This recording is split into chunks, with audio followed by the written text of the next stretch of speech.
नमस्कार दोस्तों, the creators की ऑनलाइन क्लासेस में आप लोगों का हार्दिक स्वागत है। मैं विक्की चौधरी। देखिए, विशेषण हमने कल टॉपिक शुरू कर दिया था, जिसमें से क्या हमने विशेषण के तत्व पढ़ लिए थे, जिसमें विशेषण, विशेष्य और प्रविशेषण क्या होते हैं।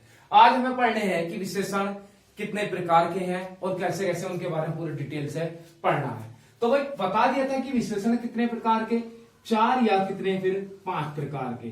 जो मुख्यतः विशेषण है वो कितने प्रकार के, 4 हैं, और कुल या सामान्यतः कह दें तो कितने प्रकार के हैं, 5 प्रकार के हैं। या कह सकते हैं कि वर्तमान में जो विशेषण है वो कितने प्रकार के हैं, 5 प्रकार के हैं। जिसमें से क्या व्यक्तिवाचक विशेषण को जोड़ा गया है, जिसके बाद विशेषणों की संख्या कितनी हो गई है, 5 हो गई है, और पूर्व में विशेषणों की संख्या कितनी थी, 4 थी।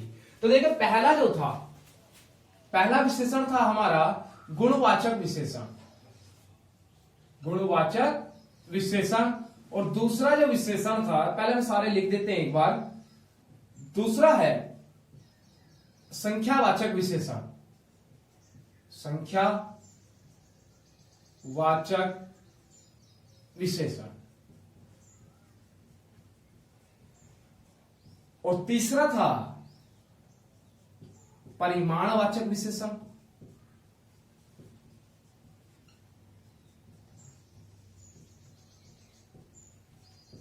और चौथा है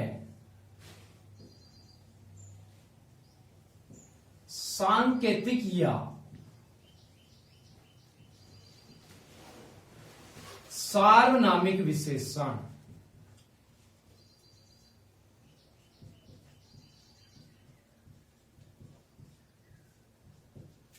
और 5वां है व्यक्तिवाचक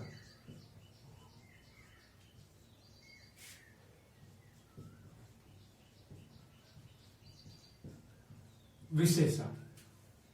इस प्रकार से कुल कितने भेद हुए भाई, 5। और जो मुख्यतः भेद थे वो कितने थे, हमारे 4 भेद थे। अब इन पर एक एक पर बात करते हैं। देखिए, गुणवाचक विशेषण है वो विशेषण कहलाते हैं, यानी कि वे विशेषण शब्द जो किसकी, यानी कि संज्ञा या सर्वनाम के गुण या दोष का बोध कराते हैं। बोध मतलब ज्ञान कराते हैं, बोध ज्ञान को ही कहते हैं। यानी कि वे विशेषण शब्द जो किसी संज्ञा या सर्वनाम के गुण या दोष का ज्ञान कराते हैं, गुणवाचक विशेषण कहलाते हैं। अब देखिए कैसे भाई, इसके एग्जाम्पल लिखते हैं, कई सारे एग्जाम्पल लिख दूं। जैसे कहा कि राम अच्छा लड़का है, श्याम बुरा लड़का है, सीता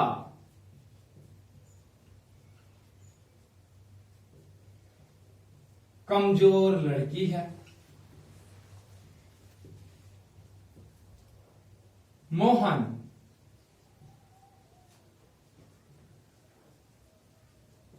बुद्धिमान छात्र है। इन सभी में जो आपको नजर आ रहा है, अगर तो वो पूछेगा कि वाक्य में, निम्न वाक्य में कौन सा विशेषण है, तो अच्छा, बुरा, कमजोर और बुद्धिमान, इस प्रकार से। ठीक है, तो बहुत सारे हो सकते हैं, यानी कि इसके एग्जाम्पल कितने भी निकले। लेकिन उससे पहले अगर जो हमें छांटना है, बोले भाई अच्छा है तो पता नहीं कैसा विशेषण है, हम तो बिल्कुल जीरो समझ के चले। लेकिन क्या है, देखो, गुणवाचक विशेषण में एक कंडीशन होती है, आप इसे याद रख लेना। वाक्य में कैसा, कैसी या कैसे लगाने पर यदि उत्तर प्राप्त हो जाता है तो गुणवाचक विशेषण है, अन्यथा गुणवाचक विशेषण नहीं है। क्या भाई, कि गुणवाचक विशेषण में मैं कहता हूं कि विशेषण के प्रत्येक, यानी कि अगर विशेषण चैप्टर से कोई प्रश्न बनता है तो सर्वप्रथम हमें यही काम करना है, चाहे उनमें से विशेषण कोई सा भी हो। सबसे पहले हमें यही देखना है कि वाक्य में आप कैसा, कैसी या कैसे लगाएं। यदि उत्तर प्राप्त हो गया तो गुणवाचक विशेषण है। ऐसा करने का फायदा क्या है, जैसे कि वाक्य दिया था, प्रश्न था कि राम अच्छा लड़का है, कैसा है, अच्छा है, तुरंत आंसर मिल गया क्या, गुणवाचक विशेषण, बाकी खत्म। यानी कि अगर जो गुणवाचक विशेषण ही अगर उसका ऑप्शन हुआ तो हमारा क्या, क्वेश्चन को पढ़ते पढ़ते ही हमारा आंसर मिल गया। अन्यथा क्या, फिर देखते हैं, बोले संख्यावाचक तो नहीं है, परिमाणवाचक तो नहीं, संकेतवाचक तो नहीं है। अगर उत्तर ना मिले तो इसका मतलब गुणवाचक नहीं है, बाकी 3 में से कोई सा है या 4 में से जो भी है। अब इसके बाद जैसे मैंने पहले वाक्य में लगाया कि राम अच्छा लड़का है, तो कैसा है, अगर तो देखो पुल्लिंग है तो कैसा लगाएंगे, स्त्रीलिंग है तो कैसी लगाएंगे, और बहुवचन है तो क्या कैसे लगाएंगे। राम अच्छा लड़का है, कैसा है, अच्छा है। वाक्य में विशेषण कैसा हो गया, गुणवाचक। अगला, राम बुरा लड़का है तो कैसा है, बुरा है।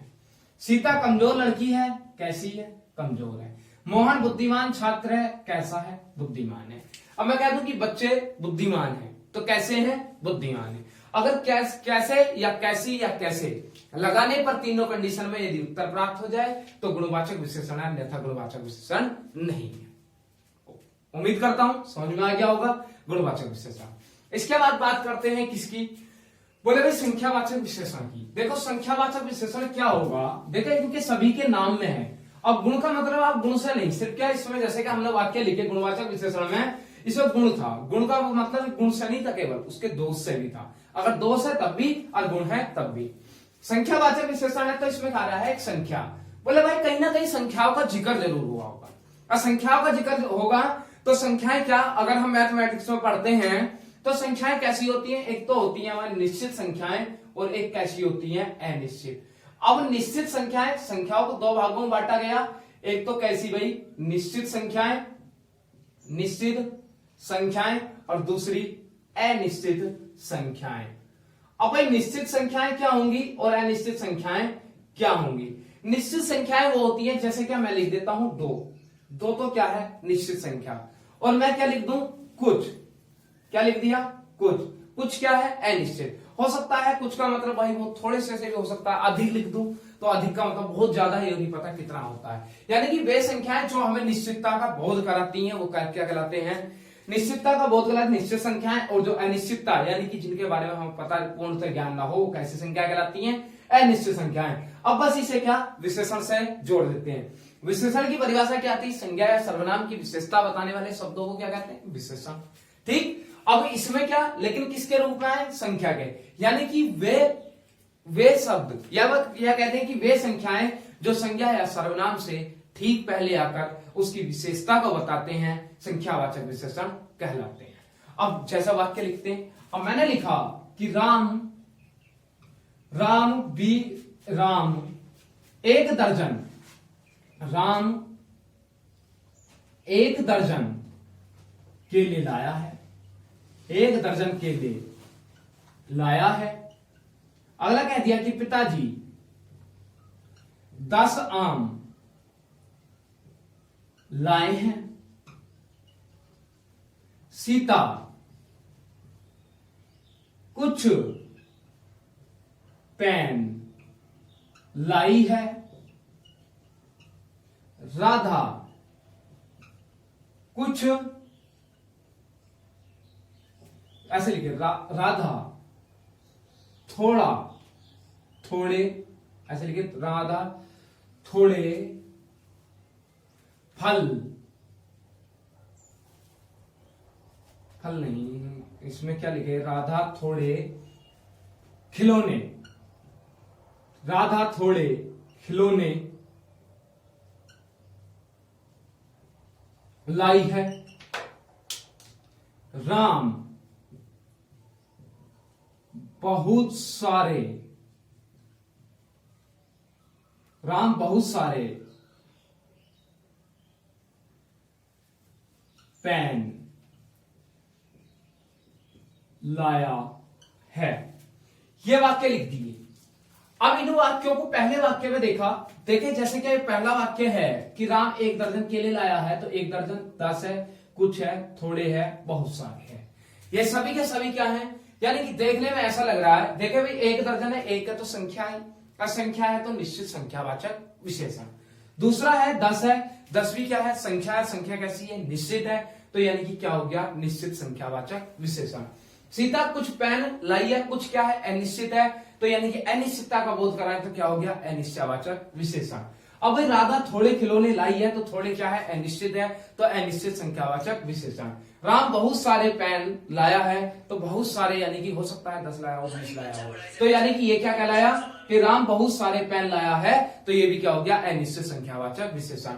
अब ऐसे तो देख लिया लेकिन पूर्णतः समझ में नहीं आया कि बोले भाई वास्तव में करना क्या था या इनका प्रयोग क्यों किया जाता। आपको मैं एक एग्जांपल देता हूं। देखिए जैसे क्या मान लिया कोई भी प्रोग्राम होता है किसी प्रकार का भी, और आजकल चलता भी है, आप कुछ भी एग्जांपल बना लेना उस टाइप का। देखिए जैसे कि एक व्यक्ति बोला कि बोले भाई मैं दुकान बाजार गया। अब मैं बाजार गया और जाने के बाद क्या बोले भाई कपड़े लाया हूं। एक से पूछा जाता कोई व्यक्ति कपड़े लेकर आया है तो बोले भाई कपड़े लेके आया हूं। ठीक, अब कपड़े लेके आया है तो दूसरा, अब वो अगर जो अपने साथ में एक शब्द का उच्चारण बहुत ज्यादा करता, कहता क्या बोले भाई क्या मैं 5 जोड़ लाया या 10 जोड़ी लाया या 1 जोड़ी लाया हूं या 2 जोड़ी लाया हूं।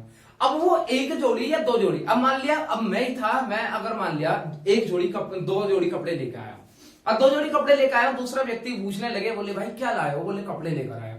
साधारण सी नॉर्मल सी बात हो जाती, जितना उसने प्रश्न पूछा था उतने का उत्तर मैं दे देता। अब क्या उसने पूछा था प्रश्न, बोले भाई क्या लेकर आए हो, तो मैंने कहा बोले भाई मैं 5 जोड़ी कपड़े लेकर आया। तो 5 जोड़ी 5 जो लगाया तो वो किसके लिए लगाया, यानी कि जो कपड़े थे वो अपने आप को ऊंचा दिखाना चाह रहा था, यानी कि विशेषता बताना चाह रहा था, तब जाकर मैंने किसका 5 का प्रयोग करा। तो वो 5 क्या है संख्या के रूप में, और 5 जोड़ी कपड़े लाया हूं। तो भाई वो कपड़े अगर वो कहता कि मैं कहता कि मैं कपड़े लाया हूं तो नॉर्मल सी बात हो जाती है। तब मैंने कहा कि 5 जोड़ी कपड़े लाया हूं, तो 5 ने यानी कि किसकी विशेषता बताई, 5 जोड़ी ने कपड़ों की विशेषता बताई, अर्थात उसने किसका कार्य किया, विशेषण का कार्य किया। तो वो क्या कहलाया, वो कहलाया हमारा यानी कि क्या संख्यावाचक विशेषण। अब वो संख्या निश्चित थी तो निश्चित संख्यावाचक विशेषण कहलाया। अगर वो संख्या क्या होती अनिश्चित, बोले मैं कुछ कपड़े लाया हूं, अब कुछ कपड़े तो यानी कि कुछ का जो प्रयोग करा तो बोले भाई पूरी जानकारी नहीं है, यानी कि कुछ कपड़े लाया हो सकता है 5 हो सकता है 6 हो सकता है 100 हो, 1000 हो, लाख भी हो सकते। ठीक, तो वो क्या जहां संख्या निश्चित थी तो वो क्या क्या कहलाएगा निश्चित संख्यावाचक विशेषण, और जहां संख्या क्या होगी अनिश्चित होगी तो यानी कि क्या जहां संख्याओं का पूर्णतः ज्ञान नहीं होगा तो अनिश्चित संख्यावाचक विशेषण। अब इतनी बात तो आगे समझ में, लेकिन यहां निश्चित संख्यावाचक विशेषण के कुछ भेद हो जाते हैं। देखिए अगर जो नॉर्मल से अगर तो प्रश्न पूछेगा विशेषण चैप्टर से, अगर तो कहते कि क्या कि बोले भाई निश्चित संख्यावाचक विशेषण और अनिश्चित संख्यावाचक विशेषण 2 तक ही पूछेगा। अगर डीपली पूछना चाहेगा तो इसके निश्चित संख्यावाचक विशेषण के भी भेद हो जाते हैं। एक तो होता है कौन सा हमारा, एक होता है सबसे पहले गणनावाचक। अब क्या गणनावाचक, दूसरा होता है हमारा क्रमवाचक, गणनावाचक, दूसरा क्रमवाचक, तीसरा आवर्ती बोधक, आवर्ती बोधक। अब 5वां होता है समूह बोधक। अब समूह बोधक के 2 नाम होते हैं। देखें समूह बोधक में एक तो इसे भी एक क्या होता है, एक तो होता है समुच्चय और एक होता है समुदाय। समुच्चय और समुदाय दोनों चीजें क्या होती हैं, दोनों ही क्या होते हैं समूह बोधक होते हैं, परंतु समुच्चय अलग होता है और समुदाय अलग होता है। अभी समझते हैं कैसे। देखिए गणनावाचक है तो इसके नाम से डायरेक्टली क्लियर है क्या कि गणना का मतलब क्या होता है काउंटिंग से, गणना मतलब किसी चीज को गिनना। क्रमवाचक यानी कि क्या क्रम से, जैसे पहला दूसरा तीसरा चौथा और 5वां। आवर्ती बोधक, आवर्ती मतलब क्या फ्रीक्वेंसी, यानी कि क्या किसी चीज की आवर्ती होना, जैसे क्या गुना। आवर्ती बोधक में क्या जब भी कहीं गुना जैसे शब्द का प्रयोग आपको वाक्य में लग जाए तो वो कौन सा है कि बोले भाई निश्चित संख्यावाचक विशेषण का कौन सा है, आवर्ती बोधक है। अब समूह बोधक क्या होगा, जहां एक साथ समूह की बात करें, यानी कि समूह का बोध कराए तो वो क्या कहलाएगा समूह बोधक। समुच्चय और समुदाय दोनों अलग चीजें हैं। देखिए पहले इन 3 के एग्जाम्पल देख लें। गणनावाचक में जैसे कहा उसने कि पिताजी 10 आम लाए हैं, तो 10 क्या थे भाई गिने तो थे, गिने थे, उनकी काउंटिंग हुई थी, तो कौन सा हो गया गणनावाचक, दिक्कत कुछ नहीं है। अब उसने कह दिया कि राम का कक्षा में 5वां स्थान है, राम का कक्षा में 5वां स्थान है, 5वां स्थान है। अब भाई इतना वाक्य बोला उसने कि राम का कक्षा में 5वां स्थान है, तो सीधी सी बात क्या है वो गिने गए होंगे। अच्छा गिने गए कि बोले पहला रहा होगा, दूसरा तीसरा चौथा और 5वां, तो यानी कि क्रम से आया। अब कह दे कि यहां भी कि 5वां, छठा, दूसरा, तीसरा, पहला, या कह दे 1000वां, 100वां, 10,000वां, कोई सा भी स्थान कह दे, तो यानी कि जब भी देखो इनकी एक पहचान हो रहा है। अगर आप कभी नोटिस करना कि क्रमवाचक जो होता है जोन सा स्थान देता है उससे पहले की संख्याओं का हमें पता होता है, लेकिन कभी भी उसके पूर्ण संख्याओं का हमें ज्ञान नहीं होता। उसने कहा कि राम का कक्षा में 5वां स्थान है, तो क्या आप पूरी कक्षा की काउंटिंग बता सकते हैं कि पूरी कक्षा में कितने छात्र हैं? नहीं बता सकते। अगर नहीं बता सकते, हाँ इतना बता सकते हैं कि राम से पहले 4 और हैं, यानी कि राम से पहले जो नंबर आया है वो कितने 4 और हैं, और 4 और हैं तब जाकर कौन सा 5वां स्थान है। तो ऐसी 5वां आ जाए, 6वां आ जाए, 7वां आ जाए, 1000वां आ जाए, कितना भी आ जाए, तो वो हमेशा क्या कहलाएगा? हमारा क्रमवाचक कहलाएगा। अब आवर्ती बोधक क्या होता है? आवर्ती होता है किसी का गुना करना। अब गुना क्या? जैसे कह दे कि राम 2 गुना खाता है, राम 2 गुना खाता है, राम 2 गुना खाता है। अब 2 गुना खाता है, गुना का मतलब होता है यानी कि किसी चीज जहां भी गुना, जैसे 4 गुना, 10 गुना, 20 गुना, 50 गुना, 1000 गुना, लाख गुना, कितने भी गुना आ जाए, अगर गुना जैसे शब्द का प्रयोग किया जाएगा तो वो हमेशा क्या होगा? आवर्ती बोधक ही कहलाएगा। अब समूह बोधक या समुच्चय बोधक या समुदाय बोधक की बात कर लें। देखो समूह बोधक, समुच्चय बोधक और समुदाय बोधक दोनों अलग चीजें हैं। हालांकि देखो एक बात है, जैसे कि मैं मान लू समुच्चय क्या होता है? समुच्चय में एक शब्द आता है स और क्या? च। स और च का मतलब क्या होता है? सच, यानी कि जो वास्तव में सच है। और समुदाय क्या होता है? आप लोगों ने देखा, एक छोटी सी स्ट्रक्चर बनाता हूं, या दिख तो रहा होगा। देखिए ये समुदाय है, यानी कि एक समुदाय ये है, आपने सुना होगा कि 2 समुदायों में भिड़ंत होगी, या 2 समुदायों के बीच क्या हो गया? झगड़ा हो गया। मान लीजिए इस समुदाय में कुछ व्यक्ति थे और इस समुदाय में भी कुछ व्यक्ति थे। ऐसे ही समुदाय के एक व्यक्ति का झगड़ा इस समुदाय के एक व्यक्ति से हो गया, तो यानी कि झगड़ा कितने व्यक्तियों के बीच था? 2 के। अब इस समुदाय के जब इसका था और ये वाला बेचारा क्या गया? पिट गया, और ये क्या? इसने पीट दिया। अब क्या हुआ कि इस समुदाय के सारे व्यक्तियों ने मिलकर इस समुदाय के उस व्यक्ति को पीट दिया। तो भाई अब कौन सा पिटा? ये पिटा, और पीटा किसने? इसने। यानी कि समुदाय में मैंने मान लिया 10 व्यक्ति थे, और इस समुदाय में कितने व्यक्ति थे? 15 व्यक्ति थे। तो यानी कि 10 व्यक्ति ये थे और एक 11वां व्यक्ति ये था। तो यानी कि कितने व्यक्तियों के बीच झगड़ा हुआ? 11 के। अब दोनों समुदाय आपस में भिड़ गए, तो इस समुदाय ने इस समुदाय को पीट दिया। अच्छा ये कौन सा पिटा समुदाय? ये वाला। पीटा किसने? इसने। तो यानी कि झगड़ा 10 ये थे, 15 ये थे, तो झगड़ा कितने व्यक्तियों के बीच हो गया? 25। तो यानी कि समुदाय में जो होती है वो संख्याएं कभी भी घट सकती हैं और बढ़ सकती हैं, कभी भी संख्याएं निश्चित नहीं रहती हैं। ये व्यक्ति की आवश्यकताओं के अनुसार उन्हें घटा भी सकता है और बढ़ा भी सकता है, तो वो कहलाता है क्या? समुदाय। लेकिन समुच्चय जो होता है उसमें संख्याएं हमेशा एक समान यानी कि निश्चित ही रहती हैं। जैसे क्या? पहला वाक्य है कि राम 1 दर्जन केले लाया है। अब राम 1 दर्जन केले लाया है, तो भाई 1 दर्जन में कितना होता है? 1 दर्जन में कितने? भाई 12 होते हैं ना। तो आप किसी से बोले भाई एक उसका कहा कि 1 दर्जन केले दे दे, तो बोले वो 14 दे, ऐसा नहीं कर सकते, क्योंकि 1 दर्जन बोला है तो कितने देगा? 12 देगा। जैसे दर्जन हो गया, क्या हो गया? दर्जन कह दें, जोड़ा कह दें। दर्जन है, जोड़ा है, जोड़े में कितने? 2, दर्जन में कितने? 12। और समुदाय में जैसे क्या? अब एक शब्द आता है क्या? दोनों। अब दोनों की जगह दोनों में भी कितने आते हैं? 2 आते हैं। इन दोनों चीजों से समझ में आ जाएगा। देखो जोड़े में भी 2 है और दोनों में भी 2 है। दोनों की जगह 3 हो सकता है, 4 हो सकता है, 5 हो सकता है, 7 हो सकता है, 8 हो सकता है, ठीक। लेकिन क्या जोड़ा है? जोड़े में हमेशा 2 रहेगा। अगर इसमें संख्याएं बढ़ेंगी तो यानी कि क्या कहेंगे? 2 जोड़े, 4 जोड़े, 6 जोड़े, 8 जोड़े। लेकिन क्या दर्जन में? दर्जन में भी कितने? 12 रहेंगे। ऐसी शतक होता है, क्या शतक में कितने होते हैं? हमेशा 100 होते हैं, यानी कि 100। शतक में कितने? 100। अब ऐसा नहीं है कि कोई भी खिलाड़ी है अगर जो 99 पे यानी कि 99 पर अगर आउट हो गया तो आप कह देंगे कि उसने शतक मार दिया, मतलब 1 ही रन तो कम रह गया। अगर मेरे भाई को अगर जो 99 पे यानी कि 99 पर आउट हुआ तो शतक नहीं कहलाएगा, वो कितने पे कहलाता है? पूरे 100 पर कहलाता है। तो यानी कि समुच्चय में जो संख्याएं आती हैं वो आती हैं यानी कि क्या? जो क्या बिल्कुल निश्चित होती हैं, और निश्चित होती हैं और एक समूह के रूप में होती हैं, वही समुच्चय कहलाता है। और समुदाय वो कहलाता है जिसमें संख्याएं घट सकती हैं, बढ़ सकती हैं। इसके कुछ एग्जाम्पल दे देते हैं। देखिए इसके कुछ एग्जाम्पल है। एक तो ये था कि राम 1 दर्जन केले लाया है। एक क्या दिया कि विराट कोहली ने शतक बनाया।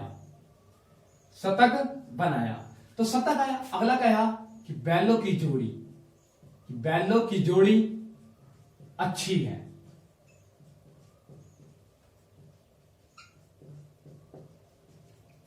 अगला कहा चारों भाई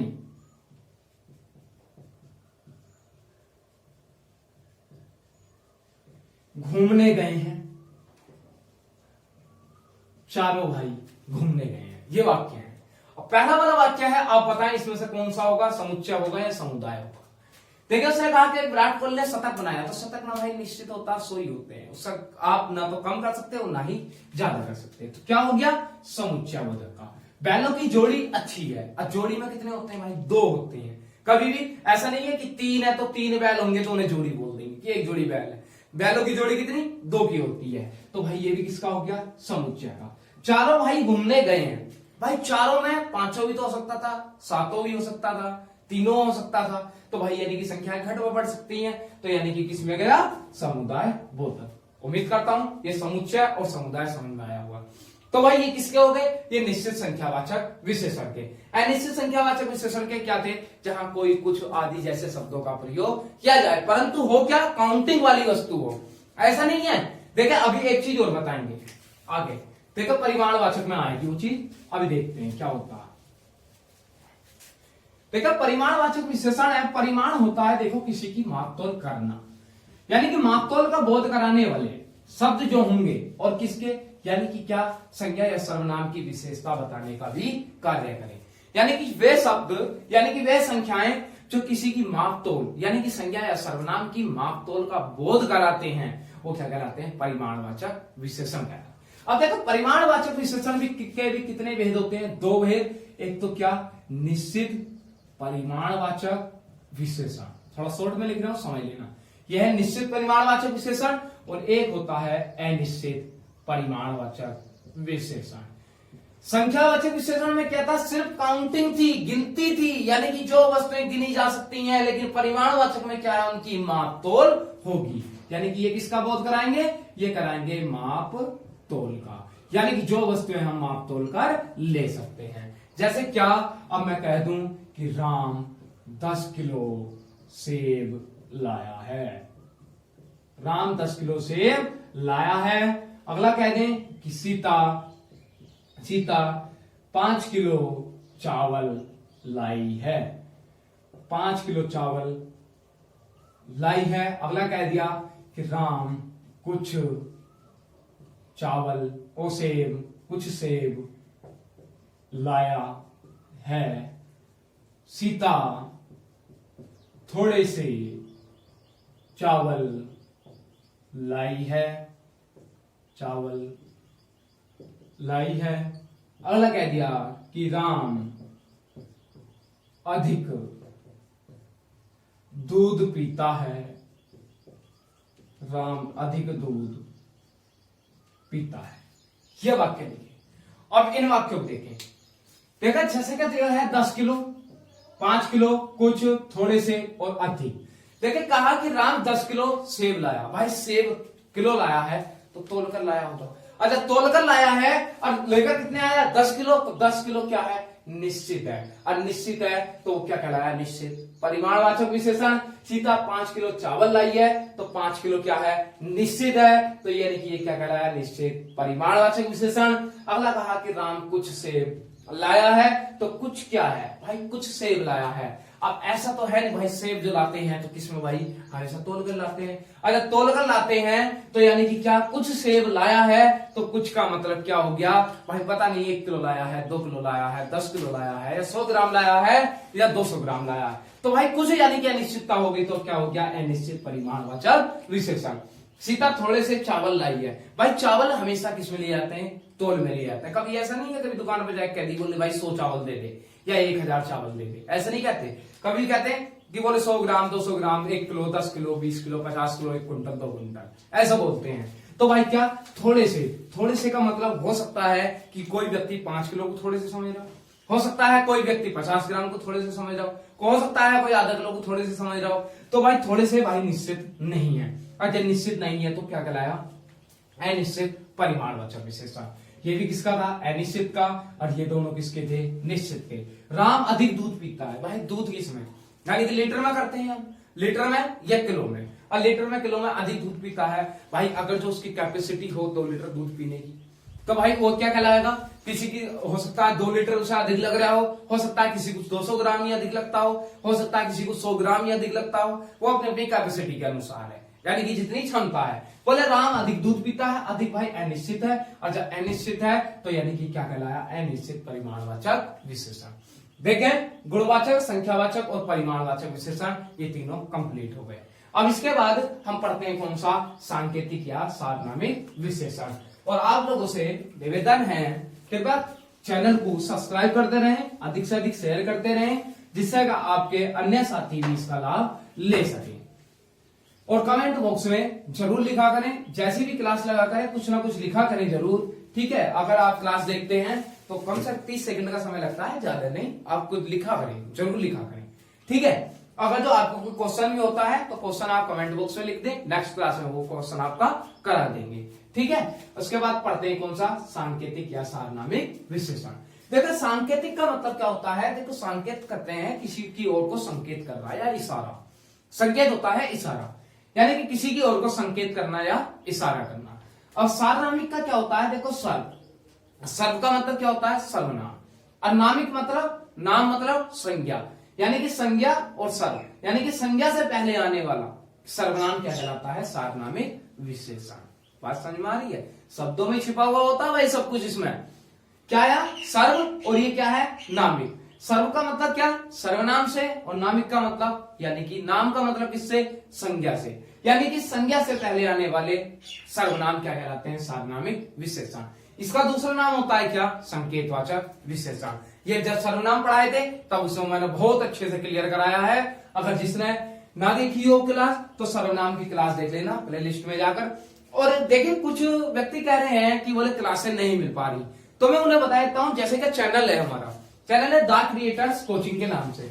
जैसे द क्रिएटर्स कोचिंग है, आप उस चैनल को खोल लेंगे तो चैनल को खोलने के बाद में एक ऑप्शन आता है पहला वीडियोज का, फिर उसके बाद ऑप्शन आता है शायद होम पेज आता है क्या, शायद ऐसी होम पेज, और उसके बाद एक ऑप्शन होता है प्लेलिस्ट का। तो प्लेलिस्ट का जो ऑप्शन होगा, आप प्लेलिस्ट के ऑप्शन पर जाएं, और जाने के बाद में आपको हिंदी की अलग है प्लेलिस्ट, रीजनिंग की अलग है, मैथ की अलग है, और संविधान की अलग है, ठीक है। इस प्रकार से क्या है, यानी कि ये पूरी प्लेलिस्ट बनी हुई है। आप जो सी प्लेलिस्ट खोलेंगे उसमें आपको सारी की सारी वीडियो, यानी कि जब से पढ़ाई गई है सबकी सब मिलेंगी। और कुछ लोग कहते हैं कि वीडियो नहीं पहुंच पा रही, तो भाई वीडियो जैसे ही आप चैनल को सब्सक्राइब करते हैं तो सब्सक्राइब करने के बाद में एक उसके सामने ही एक बेल आइकन का चिन्ह बना हुआ आता है, ठीक है। एक बेल आइकन का चिन्ह आता है, आप उस पर क्लिक करें, और क्लिक करने के बाद में वहां लिखा हुआ आता है ऑल नोटिफिकेशन के नाम से है, शायद ऑल नोटिफिकेशन या ऑल वीडियो के नाम से ऐसे ही आता है कुछ, तो ऑल में कर दें आप, तो जैसे ही कोई भी क्लास डलेगी तो आपके पास तुरंत आपके पास नोटिफिकेशन पहुंच जाएगा, ठीक है। इतना काम कर लें। और आपको प्ले लिस्ट में यानी कि जितनी भी वीडियो बनाई है, शायद 18-19 वीडियो बन गई हैं हिंदी की, तो वो सारी की सारी वीडियो आपको प्ले लिस्ट में मिल जाएंगी, ठीक है। उसके बाद बात करते हैं सारनामिक, और सारी की सारी क्रम से हैं, बिल्कुल एकदम ऐसा नहीं है कि कोई सी क्लास कहीं है। जो पहली क्लास शुरू हुई थी तो पहली से लेकर और अब तक, यानी कि सारी क्लास टॉपिक वाइज बिल्कुल, यानी कि किसी जैसे कि आज विशेषण की सेकंड है, यानी कि क्लास सेकंड विशेषण की, तो वहां भी क्लास सेकंड के नाम से ही आपको मिलेगी। हो सकता है थोड़ा सा ऐसे लिखते हैं कि भाग दो, ठीक है, लेकिन मिलेगी क्या, क्रम से बिल्कुल, ठीक है। उसके बाद पढ़ते हैं सांकेतिक या सारनामिक विशेषण। देखो सारनामिक विशेषण का आपने पढ़ लिया, यानी कि संज्ञा से पहले आने वाले सर्वनाम शब्दों को क्या कहते हैं, सारनामिक विशेषण। संकेतवाचक यानी कि जो क्या करें, किसी की ओर को संकेत या इशारा करते हैं, वो क्या कहलाते हैं, संकेतवाचक विशेषण कहलाते हैं। अब इसकी बात करें, देखिए कैसे, जैसे मैंने लिखा था कि यह घर मेरा है, यह घर मेरा है, तो भाई यह घर मेरा है, वह पुस्तक मेरी है, वह पुस्तक मेरी है। इस प्रकार से वाक्य है, बहुत सारे वाक्य हो सकते हैं, ठीक, लेकिन इसमें क्या है, यह क्या है, सर्वनाम है, और ये घर क्या है, संज्ञा शब्द है, वह क्या है, सर्वनाम है, और पुस्तक क्या है, संज्ञा शब्द है। यानी कि संज्ञा शब्द से ठीक पहले, यानी कि नाम यानी कि संज्ञा, और यानी कि संज्ञा का पूर्व में जो नाम था वो नाम ही तो था, नाम से पहले क्या, सर्वनाम, तो भाई नाम से पहले क्या रहा, सर्वनाम, नाम से पहले क्या रहा, सर्वनाम। यानी कि क्या, संज्ञा से पहले यदि कोई सर्वनाम, ठीक पहले यदि कोई सर्वनाम शब्द होता है तो वही संकेतवाचक या सार्वनामिक विशेषण कहलाता है। यदि आप इस वाक्य को पढ़ें कि यह घर मेरा है, यह बोले यह घर, तो यानी कि व्यक्ति क्या कर रहा है, संकेत कर रहा है। और ये मैंने बता दिया था कि यह का प्रयोग जो करते हैं वो नजदीक की वस्तु के लिए, और वह का जो प्रयोग करते हैं वो दूर रखी वस्तु के लिए करते हैं। जैसे यह मार्कर है, मार्कर नजदीक है तो मैं कहूंगा यह मार्कर है। अगर यही मार्कर अगर दूर रखा हुआ होता तो मैं इसे कहता कि वह मार्कर है। और ये का प्रयोग बहुवचन के लिए और वे का प्रयोग भी बहुवचन के लिए करते हैं। इसके बाद आता है हमारा कौन सा, व्यक्तिवाचक विशेषण। अब जो व्यक्तिवाचक विशेषण है, देखिए व्यक्तिवाचक, अब आपने जितना भी अभी तक पढ़ा, जितने क्लासों में पढ़ा, तो आपने व्यक्तिवाचक क्या पढ़ा, बोले जी पढ़ा, बोले क्या, बोले संज्ञा। संज्ञा में हमने पहली संज्ञा पढ़ी थी व्यक्तिवाचक संज्ञा। अब वो व्यक्तिवाचक संज्ञा ही क्या हमें इस व्यक्तिवाचक विशेषण का ज्ञान कराएगी। कैसे, देखो भाई व्यक्तिवाचक क्या थी, व्यक्तिवाचक थी किसी व्यक्ति का नाम, यानी कि किसी व्यक्ति का नाम हो, किसी स्थान का नाम हो, यानी कि क्या, ऐसे ही सड़क का नाम था, स्थान का नाम था, पशु पक्षियों का, यानी कि किसी का अगर जो नाम दे रखा है तो वो है ठीक। लेकिन पशुओं के नाम किसमें थे, जातिवाचक, पशु जो है वो क्या है, जातिवाचक।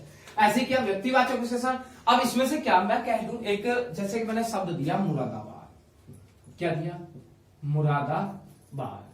एक शब्द दिया मैंने जैसे बंबई,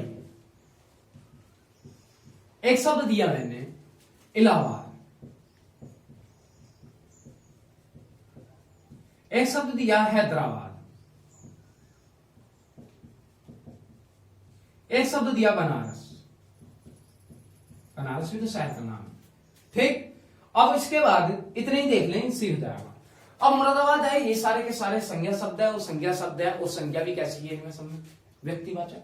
अब जो व्यक्तिवाचक संज्ञा है, लेकिन विशेषण कैसे बनेंगे, विशेषण क्या होता है भाई, विशेषता बताने के लिए तो होता है। और जब विशेषता बताने के लिए होता है, जैसे कि आपने सुना होगा मुरादाबाद में, मुरादाबाद के नाम से आता है मुरादाबादी दाल, जैसे मुरादाबादी, यानी कि मुरादाबाद से क्या, मुरादाबादी, मुरादाबादी दाल सुना होगा, तो यही क्या हो गया, व्यक्तिवाचक। यानी कि व्यक्तिवाचक संज्ञा से बनने वाले विशेषण को ही क्या कहते हैं, व्यक्तिवाचक विशेषण कहते हैं। बंबई है तो आपने सुना होगा बंबैया, बंबैया आम, इलाहाबाद से इलाहाबादी अमरूद, हैदराबाद से हैदराबादी बिरयानी सुना होगा, बनारस से बनारसी साड़ी सुना होगा ठीक। तो यानी कि जब भी किसी संज्ञा शब्द से अगर क्या कोई विशेषण बनता है तो वो क्या कहलाता है, व्यक्तिवाचक विशेषण कहलाता है। यानी कि अब इनका जो प्रयोग करते हैं ज्यादातर, देख लेना आपको कभी भी ऐसा कोई प्रश्न आए कि निम्न में से व्यक्तिवाचक विशेषण क्या है, तो देख लेना जो भी ऑप्शन में आपको लगे कि ये क्या किसी व्यक्ति का नाम था या किसी यानी कि स्थान का नाम था, कह सकते हैं इसमें किसी न किसी में व्यक्तिवाचक संज्ञा है, तो समझ लेना वही क्या है, व्यक्तिवाचक विशेषण है। और इनके बाद में ए प्रत्यय, अधिकांशतः ए प्रत्यय या फिर या प्रत्यय लगाकर यानी कि क्या बनता है, व्यक्तिवाचक विशेषण बनता है। अब ये व्यक्तिवाचक विशेषण तक हो गया। अब इसके बाद देखते हैं जो इसकी आती हैं अवस्थाएं। अवस्था में बताया था तुलनाबोधक अवस्था थी, ठीक है, थोड़ा सा था है बस। अब अवस्थाएं भी समझ लेते हैं। जो अंत में था हमारा तुलनाबोधक अवस्था, तुलनाबोधक विशेषण। अब तुलनाबोधक विशेषण की कितनी अवस्थाएं होती हैं, तुलनाबोधक विशेषण होता है, ये अवस्था होती है, इसकी 3 अवस्थाएं होती हैं। एक तो होती है मूल और एक होती है क्या, उत्तरावस्था, जैसे क्या कहते हैं हम, मध्य भी कहते हैं। एक होती है क्या, उत्तमावस्था। ये 3 अवस्थाएं हैं। अब जिस प्रकार से एक क्रम में लिखी हुई है उसी प्रकार से इसमें व्यक्तियों का भी जिक्र है। मूल अवस्था में केवल एक व्यक्ति रहेगा, उत्तरा में 2 रहेंगे और उत्तमा में अनंत यानी कि इन्फिनिटी, यानी कि बहुत सारे व्यक्ति रह सकते हैं। जैसे मूल अवस्था में क्या, अब देखें कभी भी कोई भी किसी की भी व्यक्ति हो यानी कि संज्ञा हो या सर्वनाम, अगर उसकी विशेषता बताई जाएगी तो वो तो क्या कहलाएगी, मेरी मूल अवस्था। अगर क्या उसकी तुलना किसी दूसरे व्यक्ति से यानी कि 2 व्यक्तियों की आपस में तुलना की जाएगी तो वो क्या कहलाएगी, उत्तरा या मध्यावस्था, ठीक। और उत्तमावस्था क्या कहलाएगी, यानी कि जब क्या बहुत सारे व्यक्तियों की बात की जाएगी तब वो अवस्था कौन सी कहलाएगी, उत्तमावस्था। जैसा पहला एक वाक्य लिख रहा हूं कि राम सीता ले गए, कि सीता सुंदर लड़की है। सीता सुंदर लड़की है, एक वाक्य ये हो गया। तो भाई कैसी है? सुंदर है। वाक्य में विशेषण कौन सा हुआ? गुणवाचक। और अवस्था कौन सी हुई? मूल अवस्था। क्योंकि एक ही है और इसकी किसी से तुलना नहीं की जा रही, तो वो कहलाती है क्या? मूल अवस्था। अब मैंने दूसरा वाक्य लिखा कि सीता किससे भाई? सीता गीता से सुंदर है या अधिक सुंदर है। गीता सीता से अधिक सुंदर है। तो भाई यहां तुलना की जा रही, दोनों सीता भी सुंदर है, गीता भी सुंदर है, लेकिन सीता क्या है? गीता से अधिक सुंदर है। तो इसमें भाई दो व्यक्तियों की बात की गई, तो कौन सी अवस्था हो गई? उत्तरावस्था। अब तीसरा कहा कि सीता कक्षा में सबसे सुंदर है।